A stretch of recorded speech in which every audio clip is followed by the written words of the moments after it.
There's a generational issue, I think, at hand here with Joe Biden.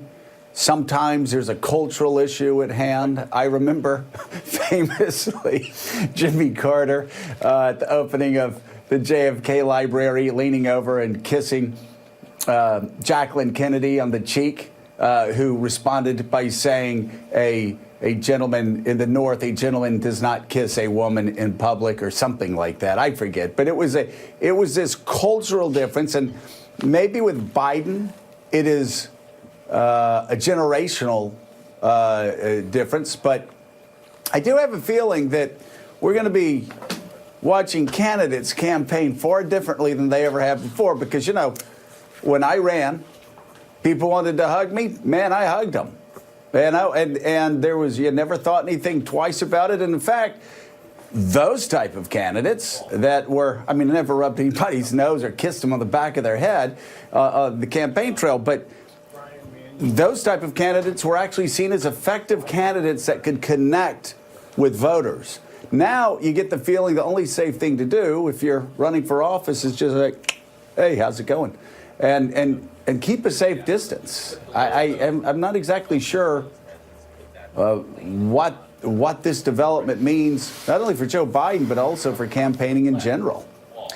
Joe, the rules of politics are changing as they are for most things. I think it's important to listen to the women who were expressing something they didn't say at the time, which is that they were uncomfortable about Biden's behavior. Right. A New York Times columnist, Michelle Goldberg, said it, I thought, just right in the headline of her column this morning. He's not a sexual predator, meaning Joe Biden, but he's out of touch. And I think that the thing that may hurt Biden the most about the revelations that we're hearing is that there's so much about a politician from another school, you know, from those old touchy-feely days, put your arm around somebody, give them a hug, give them a kiss. That's the way politicians behaved, and it reinforces this sense we have that Joe Biden's a pretty old guy. And we have a younger country, a younger electorate, new ideas, new dynamics and tensions.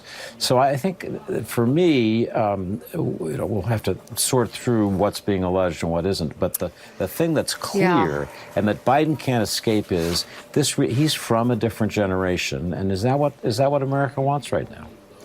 Well, a different generation. It does underline how old he is, Mika. Also, things have changed.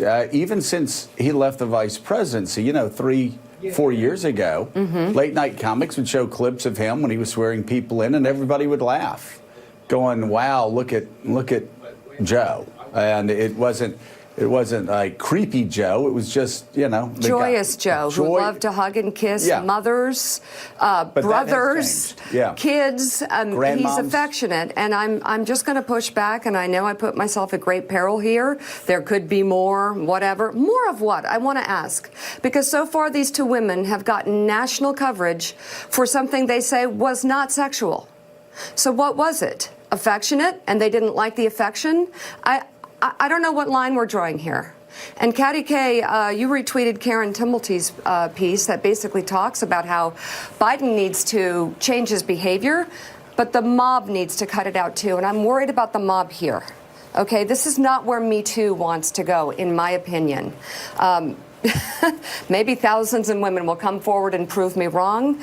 I don't think so. And I don't think Me Too wants to take down viable candidates for being affectionate but not sexual in their contact with women. This is not the line we want to draw. This is not where the movement wants to go. It's the same as Me Too supporting the head of Time's Up until her son is questioned, until her son is put in a position where he has to defend himself. So you're only someone who supports the Me Too movement until it's your son or your husband who's needing to defend himself. You know, we're getting tied up in a knot here in terms of what we're doing and what we're against. And it's equal pay day. This all does come down to money. This comes down to our ability to be an equal in the workforce, to be an equal in society. But to be equal, we have to be on the side of right, and we have to support due process. And do we really, Katty Kay, you know Joe Biden, is this really where we want to go with Me Too? Yeah, and Joe Biden has been a champion of women and, and women's legislation recently during his vice presidency, and he was there. I think there's a lot of complicated things here.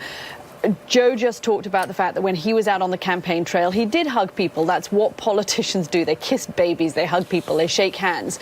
And most of the time, I think women can distinguish between a hug that feels completely non-sexual and appropriate and something that feels vaguely inappropriate, but sometimes they can't quite define why. And I think that's what these women are saying about Joe Biden.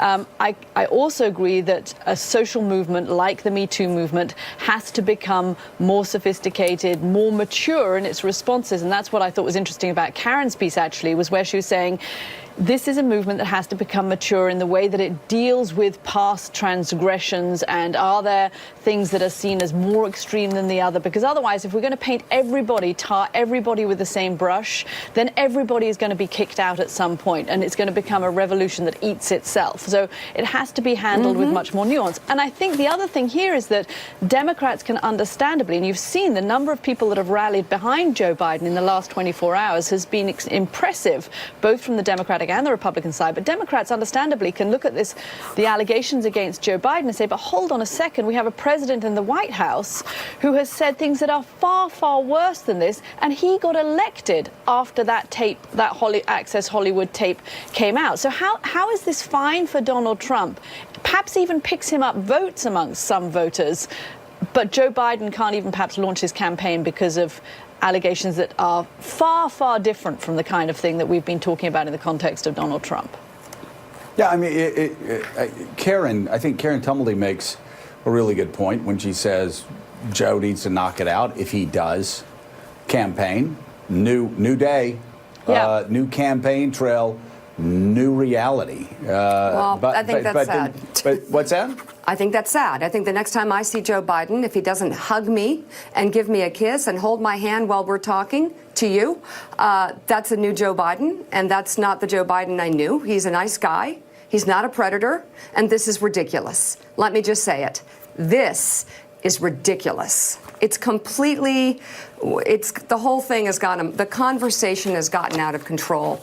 And Democrats and those on the left who want to tweet me today and go nuts and get all woke, you're eating your young, you're eating those who can beat Trump, you're killing the very people who have been pushing women ahead, who have been fighting for equal pay, who have been doing everything they can to respect women in their lives. And we're going to go after Joe Biden for being affectionate to women of all ages, to men as well. This is ridiculous. It's ridiculous. I don't understand it. All right, still ahead. Today marks 6 months since Jamal Khashoggi was brutally murdered inside Saudi Arabia's consulate in Istanbul. We're going to be talking to David Ignatius about the state of U.S.-Saudi relations today. Also